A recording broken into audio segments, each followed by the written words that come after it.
Buenas noches. Vamos a ver el tema de motivos de consulta de la vía aérea, de la vía aérea inferior. Los principales síntomas que tienen los pacientes sufrir o por los cuales consultan son la tos, básicamente es el principal, expectoración, hemoptisis, vómica, vamos a hablar algo de la vómica, aunque es un poco, no se ve tanto. Disnea, obviamente, sí es un tema muy importante. Cianosis y dolor torácico, que en este caso, pues no lo tengo ahí en color rojo porque no lo vamos a analizar muy propiamente, debido a que es un síntoma que veremos más con el aparato cardiocirculatorio, digamos. Entonces vamos directo a la tos. La tos es un mecanismo de defensa del árbol respiratorio. Ustedes saben, no toda la tos es patológica, ¿no? Pero depende de muchos estímulos mecánicos, químicos, inflamatorios, psicológicos, pues ustedes lo ven en fisiología, que hay una serie de receptores tanto en nariz, senos paranasales, región posterior de la faringe, oídos, pericardio, tráquea, bueno, todo, hasta en el estómago, que pueden ir por los diferentes pares craneales como el quinto, el noveno o el décimo. Al centro de la tos está en el bulbo raquídeo y de ahí, por medio de los nervios espinales, a los músculos respiratorios, el frénico al diafragma y el décimo par a los músculos de la laringe y los bronquios, que son los que expulsan, digamos, ya la parte expiratoria de la tos.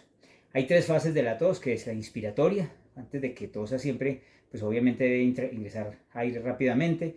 Luego viene la compresiva, en la que la glotis se cierra.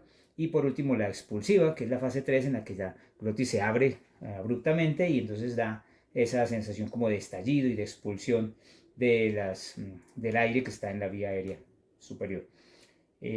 ¿Cómo se clasifica la tos? La tos se clasifica de acuerdo a sus características sonoras, a sus características generales, como por ejemplo la tos quintosa.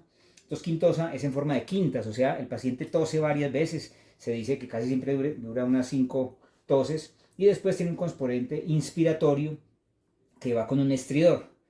Ahorita la vamos a ver, es muy propia de la tosferina. El coqueluche sería cuando va también la tos así en forma de quintas, pero no tiene el componente de estridor inspiratorio. De pronto en algunos tipos de laringitis, traqueitis se puede ver. La tos perruna es la típica pues de la laringitis, que es disfónica, ¿no? Que es un sonido como de ladrido, de perro, por eso se llama así. Y también se confunde a veces con la tos áfona, pero la tos áfona, pues como su nombre indica, no tiene sonido. Pero la perruna sí es un ruido áspero, como de ladrido.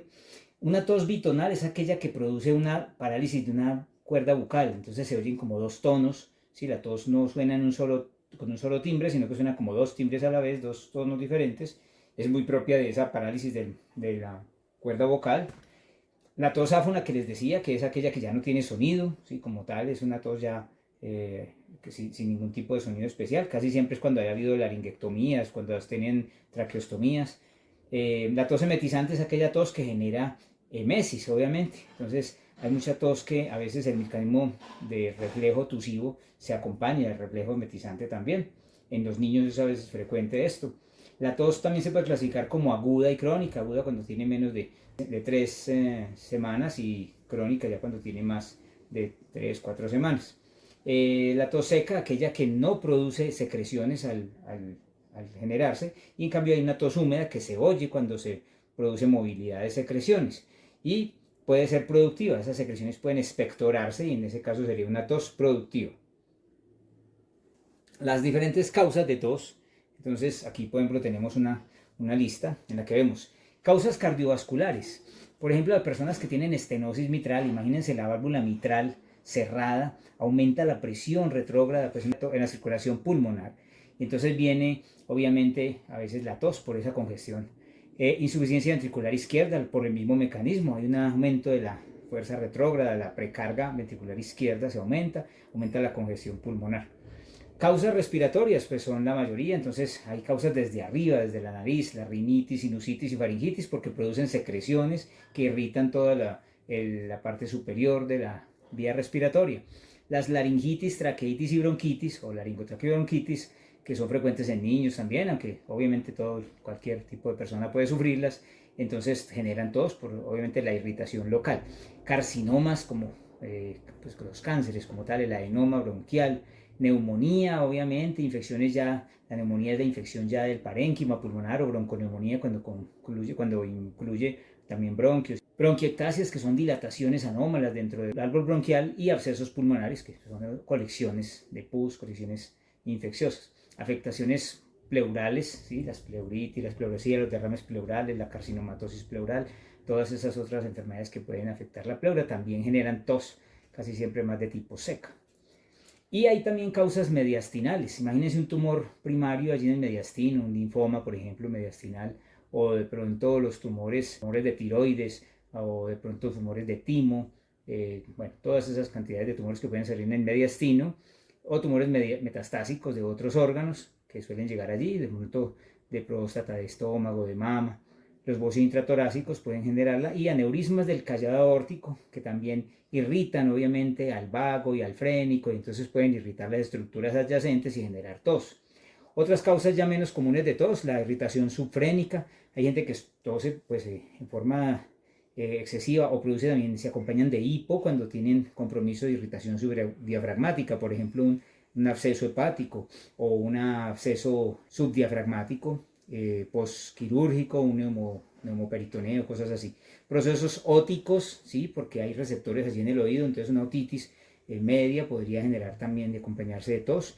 Y fármacos, el más famoso es los inhibidores de la enzima convertidora de angiotensina, los IECAS, como el enalapril, el captopril, lisinopril, esos producen tos. A veces el paciente se nos olvida preguntarle, ¿y usted qué fármacos consume?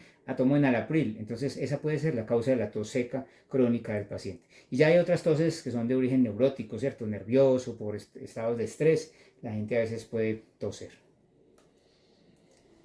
Aquí vemos un caso de una paciente, una niña, que tiene una tos quintosa.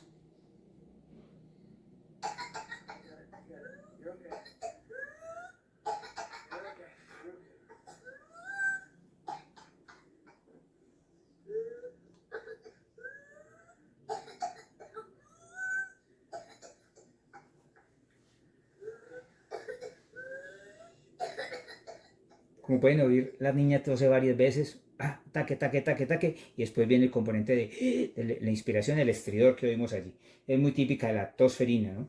Esta niña, por ejemplo, también tiene un tipo de tos perruna, es una laringitis.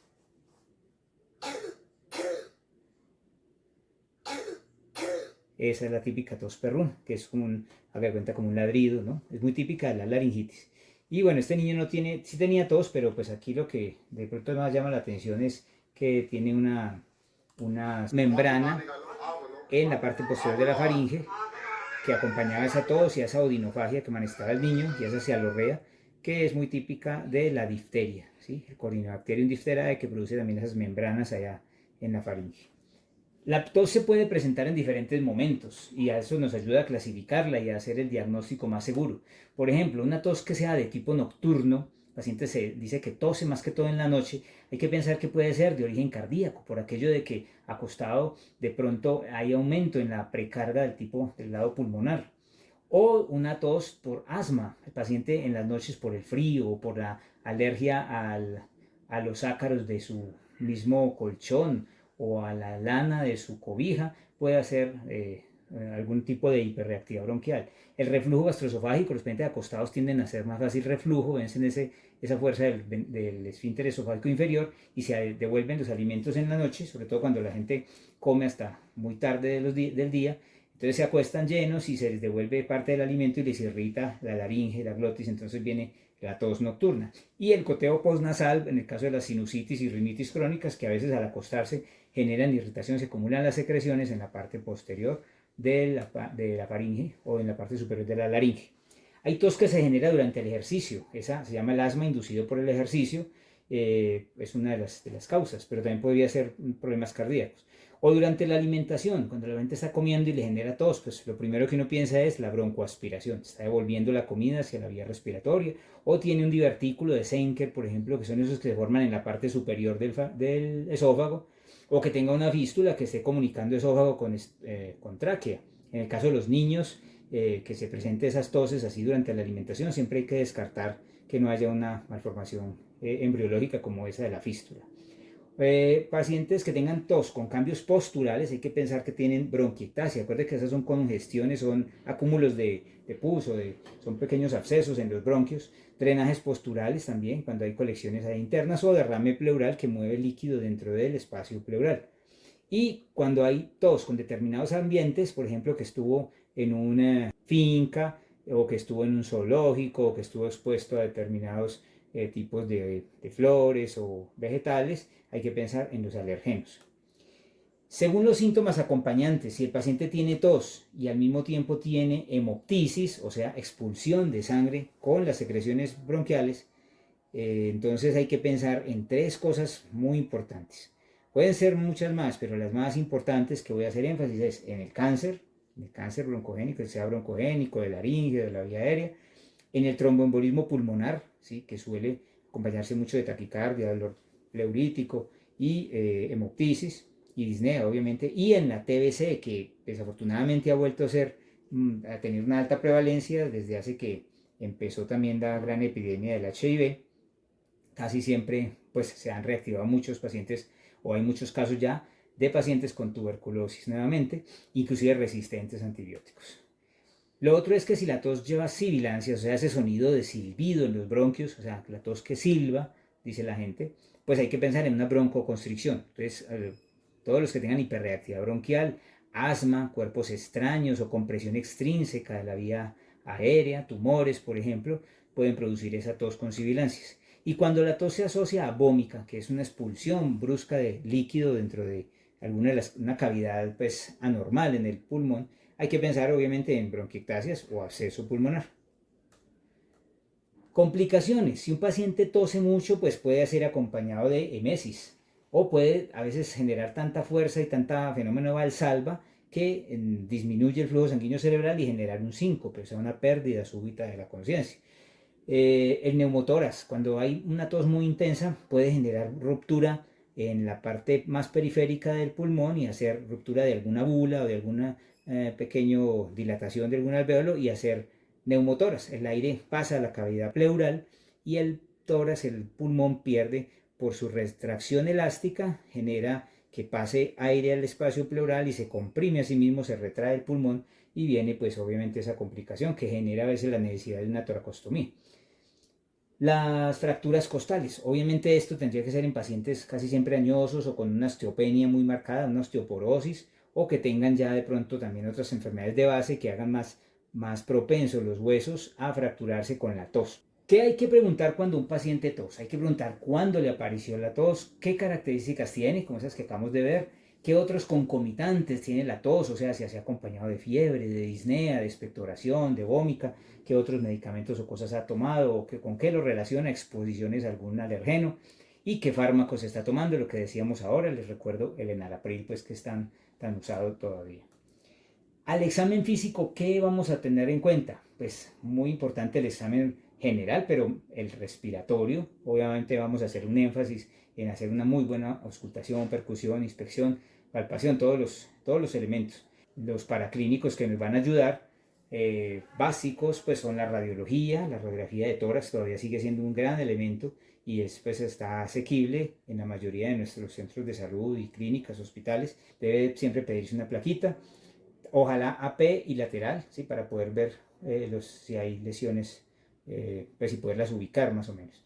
El otro que nos ayuda mucho es el hemograma, el cuadro hemático, SSH que está allí, es el cuadro hemático que nos muestra si hay leucocitosis, leucopenia, trombocitopenia, bueno, todos los neutrofilia, que eso nos puede orientar hacia infecciones de tipo respiratorio bacteriano o viral o parasitario. El estudio del esputo, el esputo se le puede hacer BK, que es el estudio de ácido alcohol resistente, bacilo de Koch, para descartar tuberculosis, pero también se puede hacer un gran esputo, también se puede hacer un cultivo de ese esputo, aunque hoy en día pues a veces es difícil porque se contamina, sale muchas veces contaminado, hay que saberlo interpretar dependiendo de los hallazgos. Y la endoscopia, en este caso la broncoscopia, por ejemplo, sería muy importante, que es el estudio ya directo para ver la laringe, tráquea, bronquios y bronquiolos, pues, o bronquios fuentes y bronquios segmentarios, y que nos permite no solo ver, sino tomar también muestras de biopsia y hacer lavado broncoalveolar, que se echa un líquido, solución salina y vuelve y se absorbe o se aspira, y de eso se puede cultivar y allí se puede hacer citológico para ver si hay tumores, o si puede haber también cultivos para ver si hay algún tipo de bacterias, hongos, virus que se puedan estudiar de forma más específica. El otro tema es la expectoración. La expectoración es básicamente la expulsión de secreción mucosa o serosa con la tos. Normalmente todo el tiempo expectoramos, botamos, sacamos por medio de las cilias y por algún tipo de tos que tenemos normalmente en el día, hasta 100 mililitros al día se degluten, pero a veces es tanta la secreción que los pacientes tosen y sacan sus secreciones serosas en la riñonera, o mucosas o purulentas, ¿sí? O a veces sanguinolentas, que en ese caso serían hemoptoicas o hemoptisis, ¿cierto?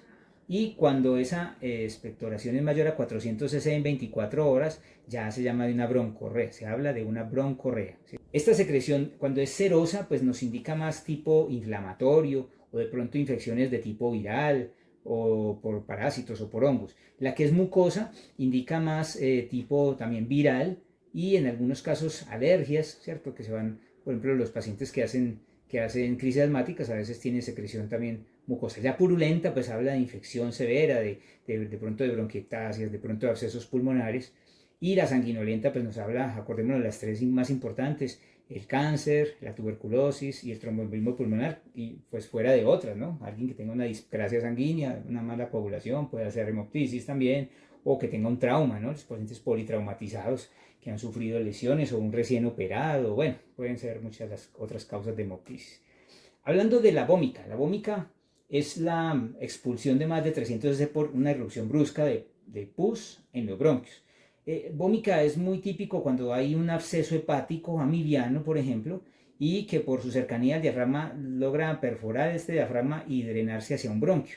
Entonces el paciente siente gran necesidad de toser y cuando tose expulsa una cantidad de líquido achocolatado que, pues amargo obviamente y fétido, que suele ser, pues que es diferente a una expectoración normal, es muy abundante y que viene de una cavidad que casi siempre está fuera de los pulmones, aunque también podría ser en el caso de un absceso pulmonar. Pero la mayoría de las veces las vómicas, que son poco frecuentes gracias a Dios, se presentan por abscesos hepáticos o subhepáticos o subdiafragmáticos que drenan hacia allá. La hemoptisis, que ya estamos hablando ahorita, pues hay que hacer el diferencial. Hematemesis, que hematemesis es la expulsión de sangre con el vómito, ¿sí? Entonces nos indica más una lesión a nivel del tubo digestivo. Mientras que una epistaxis es la expulsión de sangre que proveniente de la nariz, entonces casi siempre sale pues, de las fosas nasales y podría ser de ahí, de las mismas fosas nasales o de la parte de la rinofaringe, ¿sí? O de pronto de la cavidad oral cuando hay de pronto pues mucha secreción y se puede ir hacia la nariz. Y gingivorragia es la sangre que proviene ya de las encías, ¿cierto? Que entonces hay que mirar, también se llama hemocialemesis cuando está la saliva con sangre y que proviene de una gingivorragia, o sea, un sangrado de las encías. Esa se da en la enfermedad periodontal y en las mucositis y bueno, otras infecciones ya de la vía o de la parte de la cavidad oral. Aquí podemos ver secreciones mucoides, hemoptisis, purulentas y la saliva o expectoración inducida, que es normal, pues es espumosa, ¿cierto? ¿Cómo se clasifica la hemoptisis? Mínimo leve cuando es hasta 250 en 24 horas, moderada de 250 a 500 en 24 horas y ya una clasificación grave entre 500 y 600 y la última que es la fulminante o masiva cuando ya son más de 600 cc en 24 horas. Ese paciente está en grave riesgo de muerte por shock o por asfixia porque la misma sangre en los bronquios y alvéolos no permite la adecuada oxigenación. Mecanismos de producción de la hemoptisis. Entonces, ¿cómo puede haber hemoptisis? Una es que haya una hemorragia bronquial, en el caso de cáncer, tuberculosis. La tuberculosis produce unos aneurismas en los vasos bronquiales que llaman los aneurismas de Rasmussen, que los ven ustedes en patología. Las bronquiectasias, que son dilataciones bronquiales por infección, esas sangran muy fácil porque dilatan mucho los vasos. Cuerpos extraños que lastiman la mucosa, obviamente. En la hemorragia alveolar como tal está en la hemosiderosis pulmonar, una enfermedad más bien poco común, la granulomatosis de Wegener, el Church-Strauss, el Gutt-Pasteur, que son enfermedades más de tipo inmunológico por autoanticuerpos que generan aumento de la permeabilidad vascular y sangrado allí, y el tromboembolismo pulmonar, que básicamente casi siempre son coágulos, émbolos de sangre que vienen de coágulos que por algún motivo se generaron en la aurícula derecha o llegaron al lado derecho del corazón, pueden ser que vengan provenientes de los miembros inferiores, de varices o de alguna otra parte donde se generó una fractura, donde hubo un trauma, donde hicieron alguna cirugía, se generan coágulos que después viajan por la sangre como émbolos y van a dar a la circulación pulmonar generando obstrucción de las arterias pulmonares y disminución obviamente de la capacidad de oxigenación, aumento de la presión en mi corazón, en el lado derecho del corazón.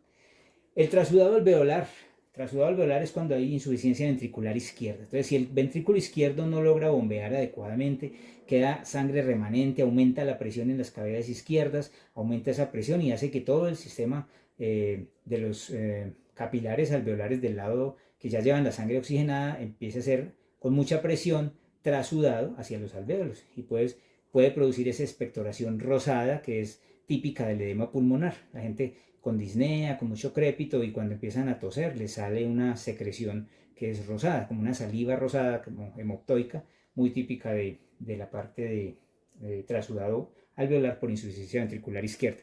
Y cuando hay necrosis, en caso de tumores o abscesos, también pueden haber sangrados. Aquí hay una causa de hemoptisis pues del libro que ustedes manejan, inflamatorias como bronquitis, bronquiectasia, tuberculosis, absceso de pulmón, neumonía, vasculitis y el micetoma por aspergillus. Acuérdense que el aspergillus fumigatus, que es un hongo que se sale al aire, se va por esporas y que por eso es que es tan importante cuando hay, pues no abrir, digamos, baúles antiguos o en sitios donde hay humedad, no sé, los arqueólogos o la gente que se mete a veces a sitios donde ha habido humedad y que ha estado guardadas cosas por mucho tiempo, o si usted va a una biblioteca pues antigua donde tienen libros con hongo y todo eso, siempre ponerse un tapabocas porque el aspergillus está en forma de espora y logra penetrar a veces al pulmón por la vía respiratoria y generar una aspergilosis, que es una enfermedad pues bastante maluca que nos puede generar dentro de todo hemoptisis, disnea y es un tipo de neumonía micótica. Neoplasias, el carcinoma broncogénico, el adenoma bronquial, metástasis endobronquiales de otros sitios que llegan allí, cáncer de laringe y tráquea, de mama, bueno, otros que pueden también producir neoplasias y hemoptisis. Vasculares, la estenosis mitral por lo de la insuficiencia y el aumento de la presión en el lado izquierdo, la insuficiencia ventricular izquierda en el caso de un infarto o de cualquier falla cardíaca que afecte el lado izquierdo, una estenosis aórtica o algo así que aumente la presión. Tromboembolismo pulmonar por infarto de pulmón, hipertensión pulmonar, malformaciones vasculares como la enfermedad de Rendu-Osler-Weber, que es un trastorno de telangiectasia hereditaria y se rompen esos vasitos fácilmente. Y la diatesis hemorrágica se refiere a trastornos de coagulación, ¿sí? Las hemofilias, los trastornos plaquetarios, todo esto que pueden generar sangrados fáciles. Entonces el paciente tose y sangra, pero pues es hemofílico, uno puede entender que puede estar bajito el factor 8 o 9, según el caso. Otras causas de hemoptisis, traumatismos, procedimientos como la fibrobroncoscopia. Es normal que después de que le hagan un procedimiento de fibrobroncoscopia, el paciente después tosa y obviamente tenga hemoptisis. Una punción diagnóstica, quistes. La hemoptisis catamenial es la que se relaciona con el ciclo menstrual. Cuando una persona tiene su ciclo, una mujer tiene su ciclo menstrual y produce tos con sangre, hemoptisis, hay que pensar en que puede tener una endometriosis bronquial, o sea, un sangrado por siembras de endometrio allí en los bronquios. Eso es muy raro, pero hay que pensarlo. Tratamiento con bevacizumab. El bevacizumab es un tratamiento que es una droga que se usa también en manejo del cáncer y que puede generar hemoptisis. Y los que son cocainómanos también, porque la cocaína aumenta la presión en los capilares pulmonares y puede producir sangrado fácilmente. ¿Qué se pregunta cuando un paciente tiene hemoptisis? Si es aguda, si es reiterativa, de pronto si ha tenido episodios de TBC directamente. Usted ha sufrido tuberculosis, es importante. Si está inmunocomprometido, si está en tratamiento de cáncer, si tiene HIV, todas estas otras cosas. El examen físico que hay que mirar, si ha habido pérdida de peso, porque eso se relaciona a veces con un síndrome constitucional, con un cáncer, para enfermedades neoplásicas, fiebre por las enfermedades infecciosas, inflamatorias, problemas cardiovasculares, o sea, auscultarlos, si ya tiene valvulopatías, estenosis aórtica, insuficiencia mitral, bueno, o estenosis mitral, cualquier cosa que aumente la presión en el lado izquierdo, que produzca disfunción ventricular izquierda. Auscultar muy bien el paciente, entonces estar muy pendiente pues de esas causas. Y en los paraclínicos que nos ayudan, laboratorios generales de coagulación, el hemograma, obviamente, la radiografía de tórax, que es muy importante. En este caso, el TAC a veces tiene mayor resolución y nos muestra lesiones que en la radiografía no son tan evidentes. Y si tenemos posibilidad de un angioTAC que ya lleva un medio contraste y nos deja ver los vasos sanguíneos y acercarnos más al diagnóstico de las patologías vasculares. La fibrobroncoscopia, que es la endoscopia, pues básicamente del orbe respiratorio, con su lavado broncoalveolar, casi siempre se acompañan las dos, y la arteriografía bronquial, que pues se hace poco porque ya hoy en día pues hay unos avances muy importantes en imagenología y lo que es medicina nuclear también nos permite ver gamografía de ventilación, perfusión y bueno, y otra serie de cosas que nos pueden ayudar a visualizar cuando pensamos en un infarto pulmonar o un tromboembolismo pulmonar.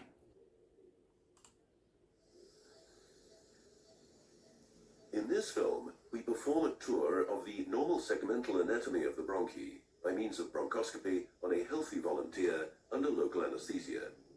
Miren, aquí ya estamos en la laringe, aquí ya pasamos de la nariz, está la epiglotis, ya se ven, miren, los piriformes, ahora están la glotis, las dos cuerdas vocales, las verdaderas, las falsas, las verdaderas, el ventrículo, y aquí ya entramos a la tráquea, ¿no? Como pueden ver ahí los anillos traqueales, está la parte posterior, la membrana traqueosofágica, y aquí están los anillos en U, y ahí vamos acercándonos ya a la carina que está en el fondo. Aquí están los dos bronquios principales, el derecho y el izquierdo. Y ellos con la broncoscopio pueden irse metiendo en cada bronquio y ver los bronquios segmentarios, ¿no? Entonces pueden tomar biopsias directamente si encuentran alguna lesión y hacer los lavados, lavado broncoalveolar, ¿sí? We identify the orifice of the right upper lobe, the right carina 1, the orifice of the middle lobe, and the orifice of the right lower lobe. El otro tema es la disnea. La disnea pues, puede ser de origen respiratorio, pero también puede ser de origen cardiovascular. De origen respiratorio puede producirse por disminución de la distensibilidad de la parte bronquial o por aumento de la resistencia al flujo de la entrada del aire. Entonces la disminución de la distensibilidad se debe a las enfermedades restrictivas tóraco-pulmonares, mientras que las que disminuyen o que aumentan la resistencia al flujo son las obstructivas. Entonces esa es la gran clasificación de las enfermedades respiratorias, restrictivas y obstructivas. Bueno, ¿qué se pregunta sobre la disnea? La forma de expresar la disnea, ¿sí? O sea, ¿cómo la manifiesta? Si es sensación de ahogo, de fatiga, pues hay diferentes tipos de sentir la disnea. Severidad. La clase funcional NIHA, ahorita vamos a ver cómo se clasifica según la New York Heart Association. Y el comienzo, si fue aguda, si ha sido crónica, o sea, si apenas empezó a asfixiarse ahorita, súbitamente, o si lleva varios días sintiendo que se está asfixiando lentamente. Posición en que aparece o se agrava. Cuando la persona dice que se asfixia estando acostado, eso se llama ortopnea, ¿sí? El paciente no tolera estar acostado, entonces tiene que levantarse. Disnea paroxística nocturna es muy propia. Esta ortopnea y esta disnea paroxística nocturna tienen el mismo fenómeno fisiopatológico. El paciente se acuesta y empieza a sentir disnea.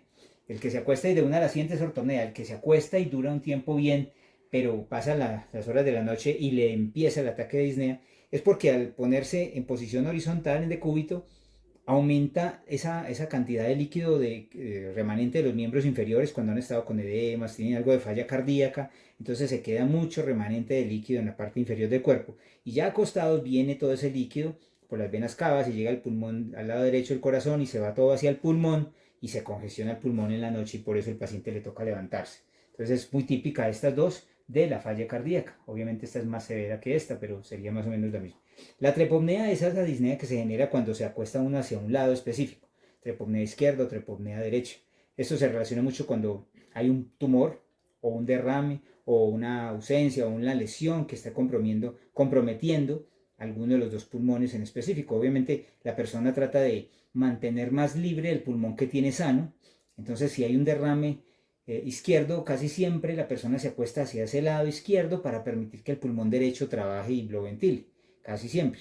Lo mismo un tumor que esté en el lado derecho, entonces el paciente tiende a hacerse hacia ese lado para respirar, aunque hay casos excepcionales en los que el paciente prefiere estar hacia el lado contrario, hacia la lesión, pues por comodidad, por algún motivo anatómico que le permite respirar mejor. Y la platipnea es la sensación de disnea cuando se está en posición ortostática o de pie o vertical. El paciente tiene que estar acostado. Y eso se debe a que a veces ustedes saben que en la posición de bipedestación o estar vertical, tenemos más ventilación en los ápices y más perfusión sanguínea en las bases, ¿sí? Entonces, en un paciente lactante, por ejemplo, que tenga una CIA, en la posición vertical puede hacer que haya se favorezca el flujo de derecha a izquierda, ¿sí? Que haya un shunt derecha a izquierda, mientras que acostado a veces se ocluye el foramen oval y entonces se mejora la circulación y la oxigenación. Cuando hay desoxigenación ortostática, eso es lo que llama ortodeoxia. En ese caso puede acompañarse a su vez de la platipnea, que es la sensación de disnea en la posición vertical. Y en pacientes adultos es más frecuente que se presente como el síndrome hepatopulmonar, cuando hay enfermedades hepáticas crónicas como la cirrosis, entonces se filtra menos, se depura menos, se metaboliza menos el óxido nítrico, que tiene una alta afinidad por los capilares de la base pulmonar, los dilata más y al haber más flujo hay menos posibilidad de oxigenación de esa sangre, esos glóbulos rojos que pasan y alejados ya casi del alvéolo. Entonces es mucho el shunt de derecha a izquierda, mucha sangre pasa, no se hace oxigenar y pasa pues a la circulación sistémica sin oxigenarse, o sea que aumenta un shunt y por ese caso los pacientes al acostarse mejoran esa distribución, esa oxigenación de los flujos y se da lo que se conoce como la platipnea y el síndrome hepatopulmonar. La clasificación de la disnea según la NYHA, o sea, la New York Heart Association, pues la clasifican en cuatro tipos. La grado 1, que es el paciente que presenta disnea cuando realiza grandes esfuerzos, correr, subir varios pisos de escalera, deportes, trabajos físicos intensos, ¿sí? La grado 2, cuando el paciente tiene disnea de esfuerzos moderados, ¿sí? La grado 3, cuando es disnea de ligeros esfuerzos, y la grado 4, cuando el paciente tiene disnea de reposo. Entonces, ahí están los cuatro. Entonces, mire que es más grave, la grado 4, claro, que usted en reposo tenga disnea, ¿sí? Forma de aparición de la disnea puede ser que aparezca de forma súbita, en el caso del síndrome coronario agudo, o se rompa una cuerda tendinosa valvular cardíaca, o que haya una insuficiencia cardíaca aguda, un asma cardíaca, un edema agudo de pulmón, la crisis asmática, el tromboembolismo, el neumotórax, mientras que una progresiva que se instala en semanas o meses es más de insuficiencia cardíaca crónica, una EPOC, enfermedades del intersticio pulmonar, un asma, son cosas más de tipo crónico. Al examen físico de la disnea, ¿qué vamos a buscar? La frecuencia respiratoria. Acordémonos siempre de mirar la frecuencia respiratoria, que lo ideal es que esté entre 12 y 18 más o menos. Una persona pues que está activa de pronto hasta 20, de pronto un poquito agitada 22, pero ya en un momento, pero debe volver rápidamente a 18, 16 y dormido, cuando está dormido, en reposo, acostado, debe estar en 12, 14, ¿sí? La profundidad, uno ve la profundidad normal, no debe ser mucha ni tampoco muy poquita. Las fases respiratorias, si la disnea es más de tipo inspiratorio, suele asociarse a cornajes, estridores y tirajes. Cornajes es la sensación de ronquido, pero al tomar el aire, ¿sí? ¿Sí? Como un cuerno precisamente, porque entra el aire como con fuerza. Estridor es ese que le oíamos a la niña ahorita cuando tomaba el aire así, que le suena un poquito la laringe, y el tiraje es esa retracción que producen los espacios intercostales o subcostales o supraclaviculares cuando la inspiración es forzada. Y la disnea expiratoria suele asociarse también con roncus y sibilancia. Roncus es ronquidos, como su nombre lo dice, y sibilancias como silbidos, sonidos de silbido, que son más propias de los broncoespasmos. El patrón respiratorio. Hay personas que tienen patrón respiratorio torácico, otras abdominal y otras toracoabdominal. Sí, acá siempre los hombres tenemos más patrón respiratorio abdominal, o sea, se nos mueve más el abdomen con el sube y baja del diafragma, mientras que las mujeres tienden a tener una respiración un poco más torácica o toracoabdominal, pero puede verse alterada. Y signos de falla cardíaca, de insuficiencia cardíaca, como es la anterógrada o retrógrada, ¿sí? O sea, los signos de falla cardíaca anterógrada son como los de la baja perfusión, o sea, cuando usted ve como frialdad en las extremidades, oliguria, disminución de la concentración, como estados de alteración mental. Mientras que retrógradas son más los de congestión, los crépitos, los estertores, los edemas, la hepatomegalia y la incurgitación yugular, ¿sí?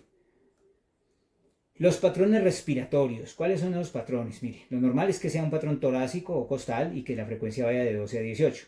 La eupnea es la respiración normal, ¿sí? Lo que allí ponen 15 a 20 cuando está uno despierto, y es ese que sería esa lámina. La otra sería la apnea, cuando hay ausencia de respiraciones por más de 15 a 20 segundos. Esos son apneas, ¿sí? Así se ven pacientes que están con depresión del centro respiratorio, inclusive los premortem pueden hacer apneas. La bradipnea es una respiración lenta, de menos de 12 respiraciones por minuto, pero que no tiene pausas como la apnea, ¿no? Sino que es lenta. Ese puede ser también alguien que esté en un sueño muy profundo, que tenga efectos de algunos sedantes. Una taquipnea es el que tiene la respiración acelerada, más de 20, por ejemplo, que hizo ejercicio, que está asustado. Casi siempre en estados fisiológicos se presentan taquipneas, que rápidamente vuelven a eupnea. Ya una hiperpnea es una respiración profunda, no necesariamente rápida, pero sí profunda, ¿sí? El paciente toma mucho aire y eso se puede ver cuando hay, digamos, también estados como de agitación o esas cosas así. Y vienen las respiraciones ya más patológicas. La respiración de Biot es una respiración acelerada, así con unos intervalos de apnea, seguidos de periodos profundos y rápidos, más rápidos de lo normal. Con respiraciones, las respiraciones son iguales, pero se alternan con pausitas de apnea. Esos son típicos de trastornos del sistema nervioso central, pacientes que sufrieron traumas o isquemia en el sistema nervioso central, en el cerebro, y pueden producir esas respiraciones. La otra es la de Cheyne-Stokes, periodos rápidos y profundos alternándose con apneas, así como se ven ahí, progresivas, van aumentando la velocidad y la profundidad y vuelven y bajan, y después se deteriora, eso se va disminuyendo. Eso se debe a falla cardíaca casi siempre, a disminución de la velocidad de circulación de la sangre, por tanto el CO2, que es el monitor que va y le avisa al bulbo raquídeo para que aumente la profundidad y velocidad de la respiración, a veces no llega, se hiperventila, entonces se pierde y se demora en llegar la nueva ola de CO2, entonces se acumula y cuando ya llega la ola de CO2 acumulado es que vuelve y se estimula el bulbo raquídeo, por eso produce esa respiración. Y la última es la respiración de Kussmaul, que es una respiración rápida y profunda, continua. Esa es muy típica de la acidosis metabólica. Cuando el paciente tiene acidosis, la sangre está acidótica, pues él tiende a compensar haciendo esa respiración profunda que permite expulsión de CO2 y trata de compensar o de completar, de equilibrar pues el pH. Aquí por ejemplo vemos una respiración de Kussmaul.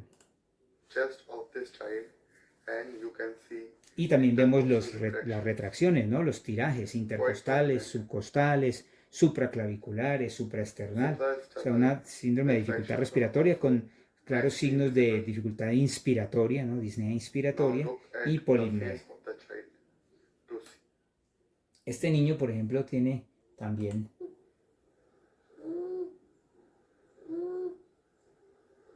una disnea más de tipo inspiratorio, como pueden oír ahí se oye un estridor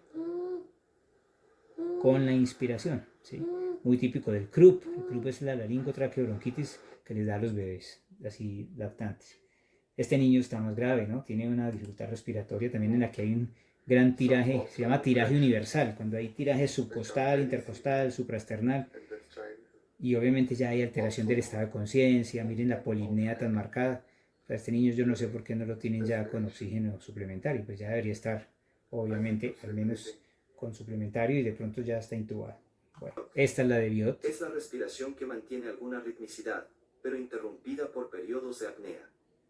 A diferencia de la respiración de Cheyne-Stokes, que es una respiración irregular debido a que, luego de un periodo de apnea, la frecuencia y amplitud de las respiraciones va aumentando progresivamente para luego disminuir y llegar a un periodo de apnea. Bueno, y la pudieron ver pues que es muy irregular. A ver, veamos esta siguiente que es... Esta sí es una de Cheyne-Stokes. Miren, ahí empieza a respirar un poquito más rápido. Rápido. Y vuelve y se disminuye, apnea. ¿Sí? Y dentro de un poquito vuelve y arranca. Ahí vuelve y arranca rápido. Bueno, ese es el Cheyne-Stokes, típico de la falla cardíaca. ¿Qué se pide como para clínicos? Para clínicos, para la disnea, hay que a veces determinar si la disnea es de origen cardíaco. Entonces el péptido natriurético atrial o cerebral, como en este caso BNP y el proBNP, son dos marcadores importantes que cuando están aumentados indican más que la disnea se debe a falla cardíaca, ¿sí? Estos se liberan de la aurícula cuando hay aumento de la presión en la aurícula, en las aurículas, entonces nos dan indirectamente son marcadores de falla cardíaca. El otro es el electrocardiograma. Siempre que haya disnea, también hay que hacer un electro para mirar que no se deba a una arritmia, un problema cardíaco. Y la radiografía de tórax, obviamente, nuevamente vamos a pedirla porque esa nos deja ver las neumonías, los derrames, toda la congestión pulmonar. El ecocardiograma Doppler Color pues nos deja ver obviamente ya más detalles de lo que es la parte cardíaca, y el examen funcional respiratorio como es la espirometría nos permite clasificar los trastornos respiratorios restrictivos u obstructivos, como ya lo habíamos hablado. Esta radiografía, por ejemplo, nos muestra una opacidad de todo el emitórax izquierdo, muy compatible con un posible derrame pleural severo allí. Aquí, por ejemplo, en esta radiografía vemos un espacio aquí que es como una bula, ¿sí? Radiolúcida aquí, así, muy seguramente ahí hay una bula derivada de pronto de alguna infección tuberculosa o algo así. En esta, por ejemplo, vemos una masa mediastinal grande, ¿no? Como pueden ver aquí el mediastino está ensanchado, lo cual puede corresponder a alguna masa mediastinal. algún linfoma, alguna cosa de esas que puede estar generando tos y disnea a su vez. Y puede comprimir inclusive la vena cava superior y generar una cosa que se llama el síndrome de vena cava superior. En esta, por ejemplo, podemos ver ahí pues muy tenue, pero se ve que este pulmón está muy colapsado. Mire que aquí hay una línea, ¿sí? Una línea donde termina el pulmón en realidad. Y de esta parte de acá lo que tiene es aire solamente, aire. O sea que aquí hay un neumotórax del lado derecho, ¿sí? Por eso el pulmón está aquí todo colapsado, se ve engrosado el ilio porque está colapsadito y toda esta parte. Lo otro es que cuando hay neumotórax el mediastino se tiende a desplazar hacia el lado contrario, ¿no? Como en este caso. Y a la auscultación obviamente usted no va a oír casi nada acá. En cambio la percusión va a tener hiperresonancia y aquí de pronto va a estar normal.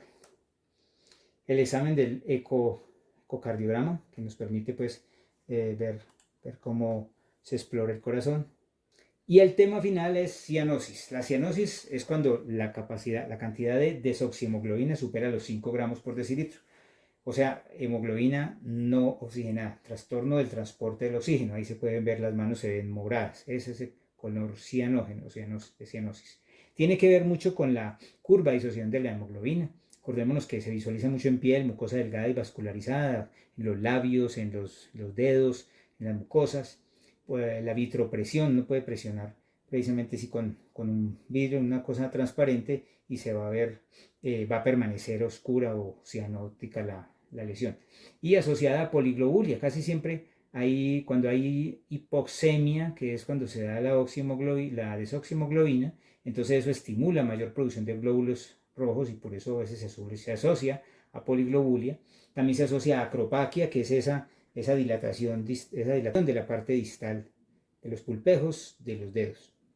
Eso se da por hipoxemia crónica, ¿no? Por hipoxemia tipo central. ¿Cómo se clasifica la cianosis? Se clasifica en cianosis central, es aquella que tiene que ver con la oxigenación, ¿sí? Con la parte de la oxigenación de la sangre. Entonces es por hipoxemia, mejora cuando se coloca oxígeno. Casi siempre son enfermedades broncopulmonares o de la hemoglobinopatías. Hay la cianosis periférica y esa tiene que ver es con el transporte ya del oxígeno, la extracción de oxígeno. Hay un retardo circulatorio, entonces se extrae el oxígeno y la hemoglobina se torna pues oscura. La cianosis también puede ser localizada. Cuando usted solamente tiene una extremidad cianótica, hay que pensar en algo vascular, una obstrucción vascular. Pero también puede ser mixta, o sea, que tenga central y periférica, y esa se da en cardiopatías cuando hay shunt de derecha e izquierda, o sea, que dejan pasar la sangre no oxigenada hacia la izquierda. Entonces, al mismo tiempo, la cardiopatía genera falla cardíaca, retardo circulatorio, ¿no? Y al mismo tiempo no está permitiendo una buena oxigenación. Entonces es la que se llama cianosis de origen mixto. Hay una cianosis diferencial, o sea, el paciente del ombligo para arriba está normal y del ombligo para abajo está cianótico. Eso puede ocurrir en el caso de que haya una hipertensión pulmonar con un ductus persistente. Entonces la sangre que va del corazón derecho hacia los pulmones tiene hipertensión pulmonar, entonces mucha sangre no pasa, no se oxigena bien, y como el ductus está permeable, se va por el ductus y entonces sale toda esa sangre, digamos, azulada, cianótica, y se va coge la arteria aorta hacia los miembros inferiores y solamente se va a ver cianótico de ahí para abajo y la parte superior se va a ver normal. Si el ductus está antes de la salida de la subclavia izquierda, pues también se va a ver cianótico su miembro superior izquierdo. Esa parte de la hipertensión pulmonar con un shunt de derecha a izquierda es lo que se conoce como síndrome de Eisenmenger. Casi siempre el síndrome de Eisenmenger es secundario a una cardiopatía con comunicación de izquierda a derecha que con el tiempo va generando hipertensión pulmonar y hace que el shunt cambie y ya pase la sangre de la derecha hacia la izquierda. El shunt cambia a la medida del tiempo cuando ya se genera la hipertensión pulmonar. Cuadro de causas, diferentes tipos de cianosis. Entonces la central ya habíamos dicho, hay una insaturación arterial. En el caso de causas pulmonares, pues ahí está, disminución de la PO2 del aire inspirado, hipoventilación alveolar, el EPOC, alteraciones de ventilación perfusión, mucho espacio muerto, el tromboembolismo, las neumonías, alteraciones de difusión del oxígeno, como en el caso del edema pulmonar. Y de causa cardíaca, las cardiopatías que tienen shunt de derecha a izquierda, como la tetralogía de Fallot, la comunicación interauricular, interventricular, el conducto arterioso persistente con hipertensión pulmonar, que es el que acabamos de decir, complejo de Eisenmenger. La hemoglobina es con baja afinidad por el oxígeno, ¿sí? Como la hemoglobina fetal y esas otras hemoglobinas pues, que que no llevan bien el oxígeno. La periférica se debe a saturación, tiene saturación arterial normal, pero hay disminución, hay retardo circulatorio y aumento de la extracción de oxígeno. Y en ese caso, entonces, sería el caso de la insuficiencia cardíaca derecha, el shock cardiogénico, el shock en general, la vasoconstricción por exposición al frío, asfixia por un fenómeno de Raynaud, arteriopatías obstructivas, oclusiones venosas. Y hay mixta, que sería la insuficiencia cardíaca global. Aquí, por ejemplo, podemos ver el conducto arterioso persistente, ¿sí? Normalmente, entonces, la presión siempre es mayor en el lado izquierdo, entonces la sangre empieza a pasar hacia la pulmonar, ¿sí? Ahí empieza a haber un shunt de izquierda a derecha. Pero con el tiempo puede aumentar tanto la presión en el lado pulmonar que el shunt se cambia, ¿no? Y empieza ya a devolverse la sangre hacia acá. Aquí vemos los diferentes tipos de cianosis en los niños cuando tiene la aorta hacia la arteria pulmonar, ¿sí? O sea, la transposición, pues, esta es la parte, digamos, normal. La aorta, aquí tiene el shunt, pues después esto se va a cerrar, el conducto arterioso. En este caso ya tenemos, por ejemplo, una hipertensión pulmonar, entonces va a haber shunt de derecha a izquierda y por eso se da una cianosis diferencial, que era la que le estaba diciendo acá. Aquí ya hay una transposición de los grandes vasos, como pueden ver, entonces hay un shunt también persistente por el ductus y todo el paciente está cianótico, pero más que todo la parte distal.